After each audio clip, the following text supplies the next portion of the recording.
Good afternoon. Welcome to Views with Joyce Waddell. Thank you for joining us this evening. This program we're paying a salute to Dovey Roundtree. She's a phenomenal woman, outstanding. She's doing so many interesting things, and so we couldn't help but pay a salute to her because this program deals mainly emphasizing strengths of women and women's issues and family issues. She's an outstanding African American woman, and she was an attorney winning cases in behalf of those people who were oppressed when it was not even popular for women to be attorneys. She lives in Charlotte and has been here for quite a while. And she lives in a skilled facility in the city. But we were fortunate to attend a birthday party for her. She's always such an inspiration every time that I talk to her. And I always say to her that you're a mentor for African American women and for women in general, for all women, because of what you have done and because you were the very first, among the very first, to pave the way for African Americans. And we have as our guest Zetta Chandler Roberts. And Zetta is going to share she's been researching some facts too about Attorney Roundtree. In fact, there was an exhibit done at the library and also at another public facility here in Charlotte emphasizing Dovey Roundtree's life. And through research, Zetta, you found some interesting things. Yes, very interesting that Dovey went to Howard University Law School, and she was one of 5 in her class to pass the bar. Wow, one of 5. One of 5. The bar must have been very hard to pass. Well, sometimes it is. Yeah, it is. And I imagine her class was African Americans, basically, and there were people who were really struggling. And she was one of 5 to pass it. Right. That was a small class, wasn't it? Yeah, that was not a great number. But Howard since has grown, and they produce a lot of very famous attorneys. Exactly. You found some other interesting things about her, didn't you? That she argued before Supreme Courts and won some of the most famous cases against discrimination. She was also a minister, ordained minister, and served in the military.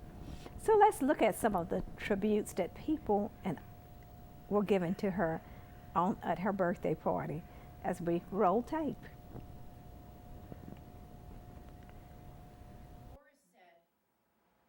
The Washington lawyer, Dovey Roundtree.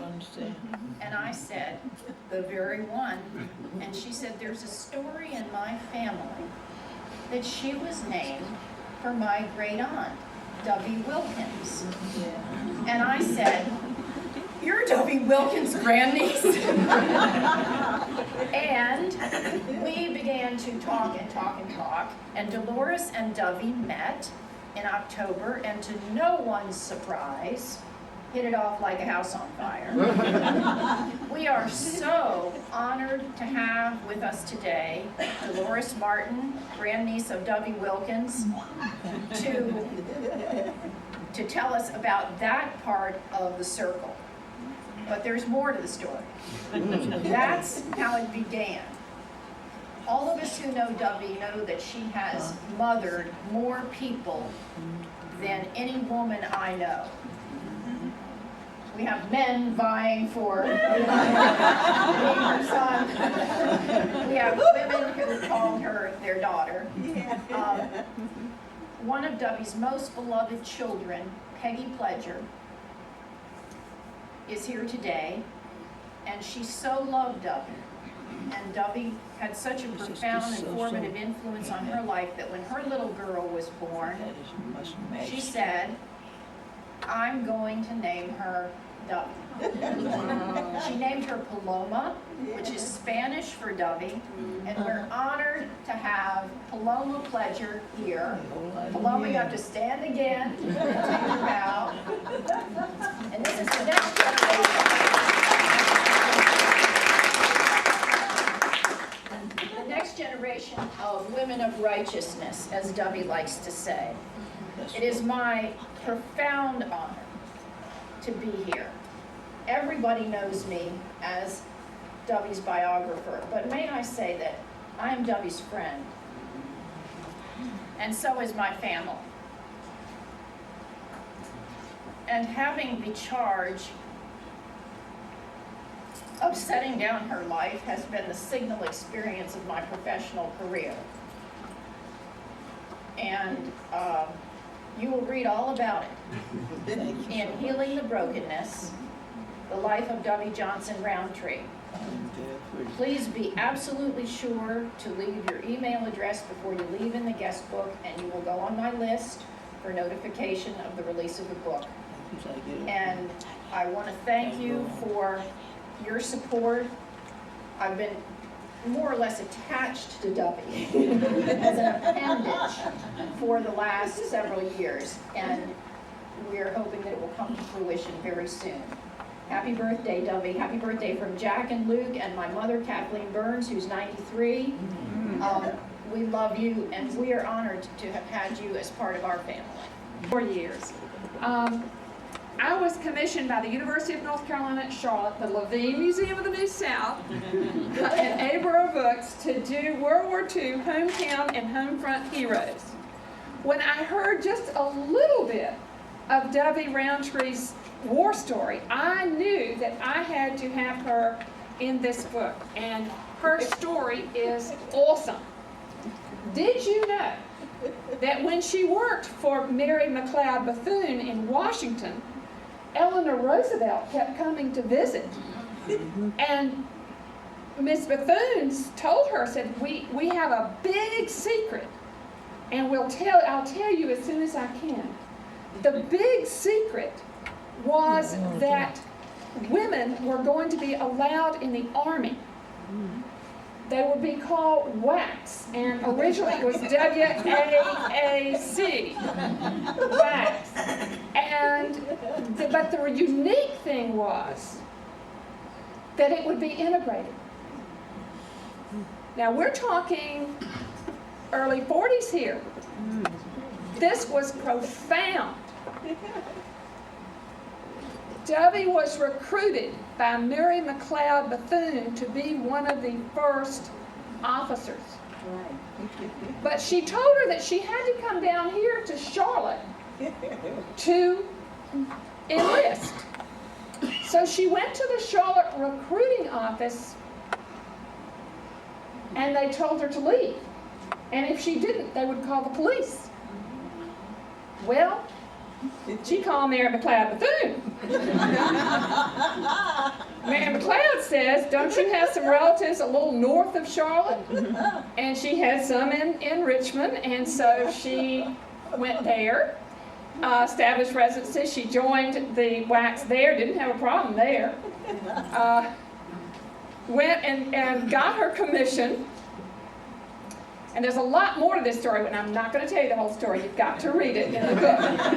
However, the most interesting thing to those of you who live in Charlotte might be that guess where they sent her? To do what? She was a recruiter for the whole Southeast. She had to go back to that very office.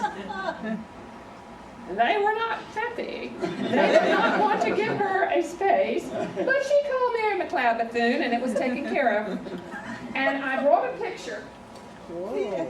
Now, I carry this around everywhere I go when I honor our authors. And incidentally, the last time that Dubby Roundtree and I were in this building was when we were honoring all the authors in October of this year. But now I'm trying to get around to some of the counties, some of the people that weren't able to come, and to honor them there. And I carry these, this is just one of the ones I carry, but I thought you would be interested in this very beautiful WAC here in the Charlotte recruiting office. Can you all see? It's in the book. And I'm sure that after the ceremony is over, that she'll be happy to sign some of your books, for you. They are in the bookshop here. The price is the special events price is $18, and I'm sure she would be happy to sign her story or a book of yours for you. So I thank you very much for giving me the time, and once again, happy birthday, Doug. Yeah. Faculty, the administration, the Board of Trustees under the leadership of its very president, Vwjw Scarborough. Audience, we'll continue to talk about saluting attorney Debbie Roundtree because she's such an extraordinary person.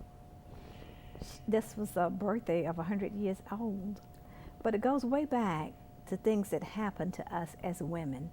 And as women, we still experience a lot of discrimination. It seems that she was one of the ones that paved the way. But many of the things that she did, we all have benefited from by joining the Army early and being one of the recruits. And not only that, when she went into it, even in 43, imagine it being integrated, the Women's Army Corps. So she's done a lot to pave the way for women, those of us who come after her, and we try to do things in a society that tends not to want women in certain positions. And you found some other things about her, Zeta. Right. When she was in Washington criminal defense, she mentored under Julius Robertson, who later on became her partner and close friend. And I also thought that was just very interesting when she said that she had to go back to that one office that shunned her. Right in Charlotte, North Carolina. Oh my goodness. I think I probably would have went in there ready to crack a whip, but I don't know how she did it.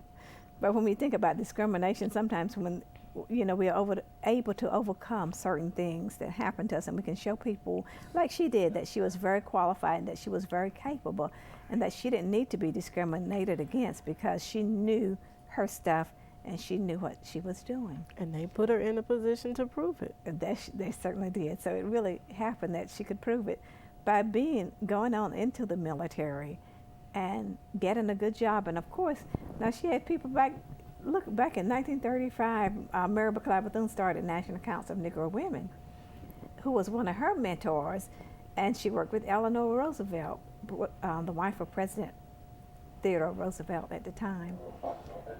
So we see that she was able, she knew people in high places who were able to help her. Right, along the way. Okay, and so we'll go back to the tape because we have another speaker. He's going to share some other experiences. The administration, Board of Trustees, under the leadership of its very able president, Vwjw Scarborough, I bring you greetings. It's been amazing for me to have learned so much in such a short period of time about Attorney Roundtree. And for fear of consuming the entire afternoon with the tribute, I decided that I would connect the dots, if you will. Expand on a reference that has been made several times today. And that's the relationship between Attorney Roundtree and Dr. Mary McLeod Bethune, who was a graduate of Nova Scotia College. And without dwelling on the life history of Dr. Bethune, I want to show how she was one of Attorney Roundtree's bridge builders, and how Attorney Roundtree has been that bridge for so many other people in her life.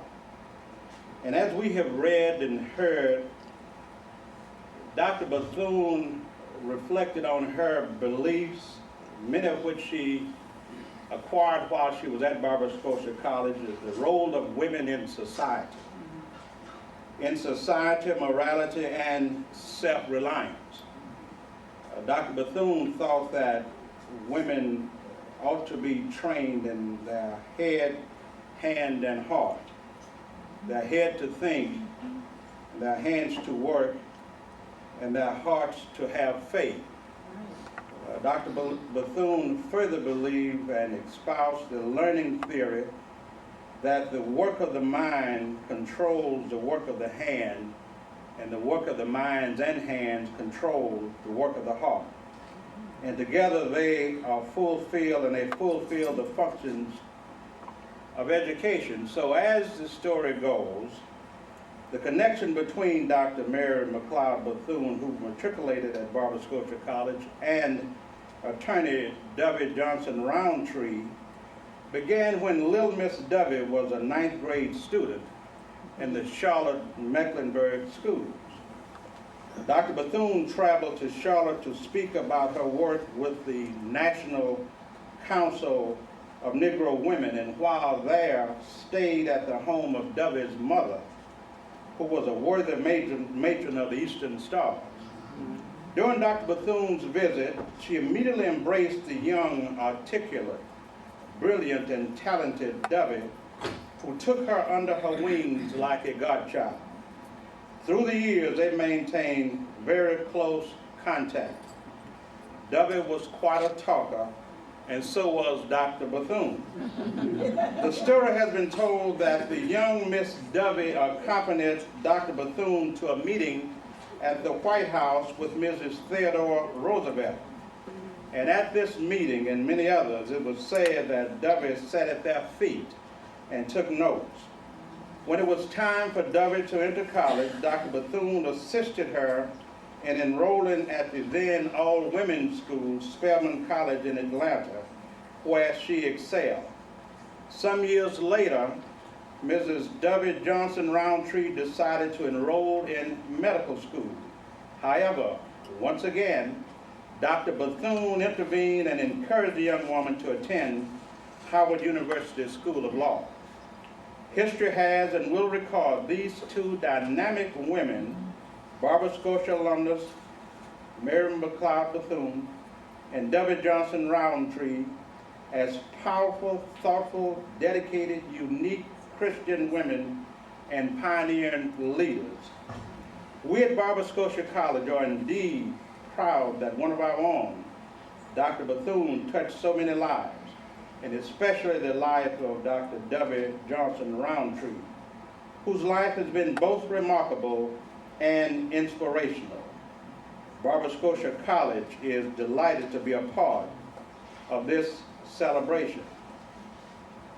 An old man going along highway came at the evening, cold and gray, to a chasm vast and deep and wide, through which was flowing a sullen tide. The old man crossed in the twilight dim. The sullen stream had no fears for him. But he turned when safe on the other side and built a bridge to span the tide. Old man, said a fellow pilgrim near, you wasting your time with building here. Your journey will end with this ending day, and you never again must pass this way. You've crossed the chasm deep and wide. Why build you the bridge at evening tide? The builder lifted his old gray head. Good friend, in the path I've come, he said, thou followest after me today, a youth whose feet must pass this way. This chasm that has been naught to me, to that fair-haired youth may a pitfall be. He too must cross in the twilight dim. Good friend, I'm building this bridge for him. This, in my opinion, epitomizes the life and the work of Dr. W. Johnson Roundtree, and that she has been a bridge builder for so many deserving people in this world. Happy birthday, Attorney Roundtree. After the tremendous accolade. Audience, we're continuing to give a salute to Attorney Roundtree, who's 100 years old. And this is her birthday celebration that we've experienced. Say that again. And we see that many of the things that happen to her are things that happen to us even today. Zetta noticed that the man was using poetry in his speech, and how important was that? It got people's attention. It did. It was really. So poetry comes in a lot of things that we do. Mm-hmm. In public speaking, if you can say a poem or repeat that's a way of getting attention and emphasizing some things that you want to do. Right, and getting information to, where you want it. out there so people can absorb the information and take it with them. In a different kind of way. So at this 100th birthday party, he shares with us some of the things that has been written about her, but what makes us so proud. He talks about Charlotte and about her matriculating in the Charlotte-Mecklenburg schools, and talks also about the things that she experienced finishing school. But one of the great things that he shared and that we all know is how wonderful it is to have someone to be a mentor to you, as Mary McLeod Bethune was to her. To have someone to help you so that you can succeed. And as a result, she did the same thing. Debbie was able to help other people.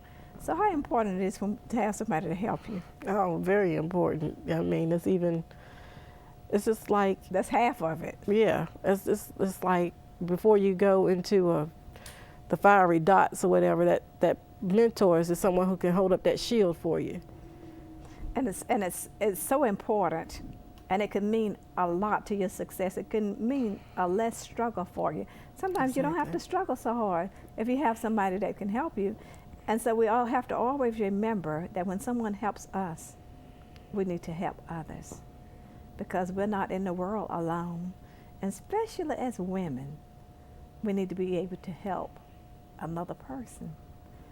And we can see how important that was to her, even when she became an attorney, even when she went to the military. Mary McLeod Bethune, such a powerful woman in the Washington scene with lots of connections, was there to help her. And audience, we'll go back to hear what the next speaker had to say. Accolades that have already been laid at the foot of my sister, Attorney Reverend Dr. W. Mary Magdalene Johnson Roundtree. Except that her life is so great and the breadth of her achievements so wide that there is room for me to say more. Isn't that wonderful? Her achievements have been so many until all of us could stand up and tell stories. And as my father used to say, a Baptist minister so many years ago, and yet there will be room. Attorney Roundtree has become one of my mentors in the years since I have met her. And she makes me proud to be both an attorney and a pastor, because she has made paths for us to walk in. And in this room now, I believe there are several lawyer preachers in the room. Would you stand again? Some of you introduced yourselves. Yes. Several lawyer preachers in the room, aside from, thank you so much, aside from Attorney Roundtree. When I was a little girl in college, Samuel Proctor came to speak at the graduation, and he said some words that, they introduced him, and they had all of these accolades for Samuel Proctor. And it was amazing to me that this man of high and great achievement was also a follower of the Most High God. Oh, yeah. That was a shock to me. But when I met Attorney Roundtree, who was also a minister of the gospel, and she was working in both this world, the law of this world, and the higher law. And then I saw the work that she had done. Oh, how proud I was to be associated with both of these great professions. Let me tell you this. Many stories have been told. Attorney Roundtree as a little girl, and this is a Grandma Rachel story, Grandma Rachel went to carry Attorney Roundtree to school down in Atlanta. And when they went down there, they got on this public transportation. And Grandma Rachel was forced to go and sit in the back. And she and Debbie were not allowed to sit up front. And Roundtree wanted to sit up front. As children, she was a young lady, but she wanted to sit up front. And she was not allowed to. She did not win the challenge that day. But many years later, history will record that a young soldier who was reminiscent of herself as a young soldier attempted to get on a bus in Florida. And she was not allowed to board. And she came back and told Roundtree the story. And at the time, there was a lot of things going on in the country around public accommodations. Of course, the Greensboro people had sat down at the sit-in demonstration at North Carolina A&T with Woolworth and so forth. But Roundtree took this protest to a higher level because she went before the FCC, and she got one of the ICC and got the decision that really opened public accommodations. And if you want to know why you can ride anywhere on the train, on the plane, or on the bus, clap again for Attorney Roundtree. The speakers continue to share many of the interesting things that Attorney Roundtree has done. Attorney Roundtree is lives here in Charlotte. It's her home. She's back home now in Charlotte.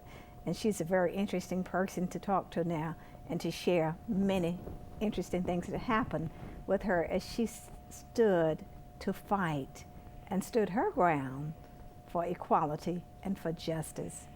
The same as we see many people doing today. And we know that she was one of the ones who paved the way, being a minister and an attorney. Audience, we want to thank you for being with us on Views with Joyce Waddell. Next week, we hope to bring you another interesting program.